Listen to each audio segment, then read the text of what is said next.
What is going on, guys? It is Wrestlemania here, back with another video. Many an ECW star found making the jump from a bingo hall to the WWE was easier said than done. Here are 10 popular ECW stars who flopped in the WWE. Number 1. Raven. Scott Levy became one of ECW's top stars, incorporating his mastery of the ring psychology with incredibly powerful and compelling promos. Raven participated in some of ECW's biggest angles, feuding with Tommy Dreamer and the Sandman. Recognizing his talent, WCW signed Levy where he had a decent run in the company from 1997 to 1999. However, Raven's WWF run was anything but decent. He never rose above mid-card status and was quickly relegated to Sunday Night Heat. Raven's main event run in TNA suggests WWF missed the boat. Number 2. Kid Kash. With an excellent background as a high flyer and a resume boasting a 5-year run in ECW and 2.5 years in TNA, an extremely short run in WCW, he could have easily added to the WWE's Cruiserweight division. While Kash had a short run as Cruiserweight champion, his only program of note was a team with Jamie Noble where the two men wore dog collars and barked, using the apt name the Pitbulls. Fans asking which was worse, Kid Kash's bark or his bite, should have asked what was worse, a short run in a dying WCW or a wasted run in WWE. Number 3. Too Cold Scorpio. High-flying star Too Cold Scorpio hit the national scene with a run in WCW during the early 90s, including a run as WCW Tag Team Champion alongside Marcus Alexander Bagwell. Scorpio excelled in ECW, winning the ECW Tag Team Championship, the ECW World Television title 4 times, and feuding with stars such as Tazz, Sabu, Shane Douglas, and Mikey Whipwreck. In 1996, Scorpio debuted in the WWF as Flash Funk, a dancing, flashy suit-wearing superstar accompanied by his dancers, the Funkettes.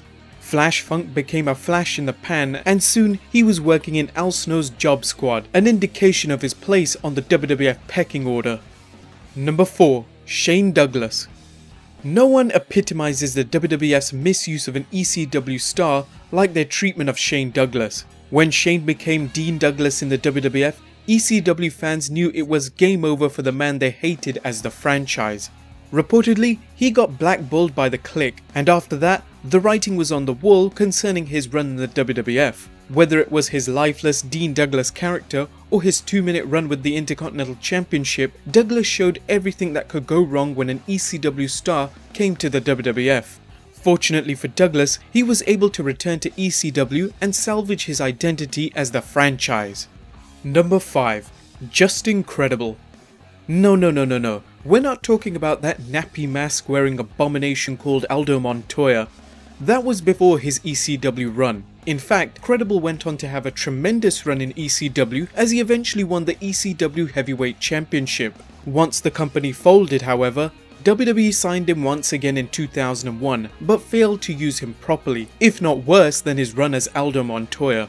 He teamed with old friend X-Pac and Albert in the forgettable faction X Factor, and failed to have any memorable moments as he spent the majority of his time as a glorified jobber on WWE's B shows teaming up with Raven. Number 6. The Public Enemy. Tommy Dreamer may be known as the innovator of violence, but Johnny Grunge and Rocco Rock deserve acclaim for taking tag team wrestling into new territory. With a hip-hop culture flavoured to their characters, the Public Enemy's wrestling style was heavy on brawling and the liberal use of foreign objects. They may have not been the first team to put people through tables, but they put the move on the map, and before long, fans were eager to see the guys who broke opponents and tables with equal abandon. A move to WCW was fairly successful, but their run in the WWF was a full-blown disaster, as the locker room reportedly gave them the cold shoulder, with some stories saying WWF superstars resented the tag team choosing WCW over the WWF first. Whatever the reason, the Public Enemy's WWF stay was short and anything but sweet. A match with the Acolytes reportedly turned into a beatdown with JBL, claiming the duo showed up late, then asked for a change in the finish. Once a highly sought after team, the team lasted a handful of months before being shown the door. Number 7. Mike Awesome. While fans remember Mike Awesome's controversial entry into WCW and subsequent wrestle-crap-worthy gimmicks as That 70s Guy and the Fat Chick Thriller, they might not remember his short run in the WWF. He entered around the invasion angle until an injury knocked him out of action. When he returned, he got lost in the shuffle and was gone from the company by 2002.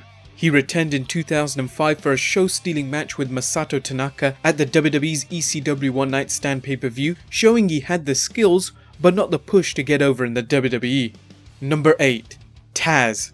The human suplex machine made an impressive WWF debut, showing up at the 2000s Royal Rumble and snapping Kurt Angle's undefeated streak. Tazz helped the WWF out by going to ECW to take the ECW Championship off Mike Awesome, and Tazz even wore the ECW belt at WWF events. He lost considerable momentum when he jobbed to Triple H on SmackDown not long after winning the ECW World Championship. Some fans believe this was done to show WWF fans the ECW title was meaningless.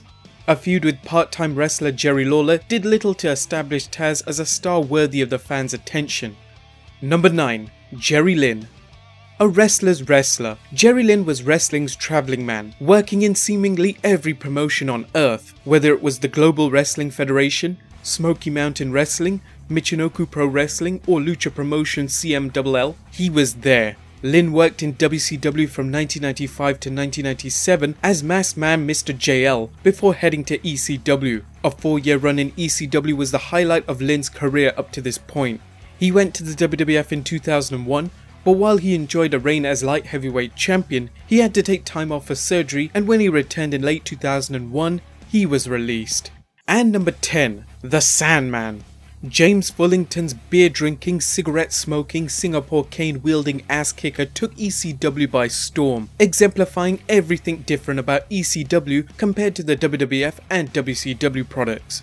Sandman wasn't averse to working on the national scene, enjoying a short stay in WCW as Hack, but it wouldn't be until 2005 he worked for the WWE, wrestling at the ECW One Night Stand show. When the WWE launched its own version of ECW in 2006, Sandman signed on, teaming with other ECW originals against the so-called new breed of wrestlers, at the expense of ECW's veteran stars. He was drafted to Raw in 2007, and other than a brief feud with Carlito, he didn't do much of anything before disappearing from the WWE in September 2007. Well guys, there you have it, 10 popular ECW stars who flopped in the WWE. Were there any we missed out? Be sure to leave your comments down below, subscribe if you haven't already, turn notifications on, and I'll see you next time with some more wrestling content.